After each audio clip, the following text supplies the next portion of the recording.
Isinasagawa ngayong araw ang opening ceremony ng ROTC Games dito sa National Capital Region. Nilahukan ng mga estudyante ang patimpalak mula sa iba't ibang eskwelahan sa Metro Manila. Layo ng programa na mas mapalakas ang patriotism ng mga estudyante sa pamamagitan ng sports at mas mapalakas ang ROTC program. Kagabi naman, animoy isang ordinaryong beauty contest pero ang mga kalahok na naggagandahang binibini ay mga nakafatig o mala uniforme ng militar. Idinaos kasi kagabi sa kauna-unahang pagkakataon ang Miss ROTC NCR na layong magpakita na hindi lang sila puro military drill exercises. Wagi naman sa beauty contest ang cadet mula sa Quezon City University na si Sofia Bianca Matas.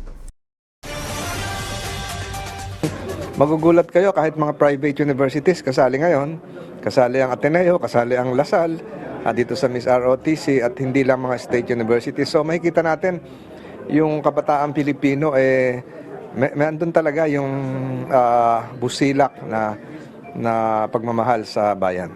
Siguro sa mga naka-enroll sa college, sumali po kayo kahit optional pa sa ROTC program at ito po ay magiging bahagi ng inyong character development.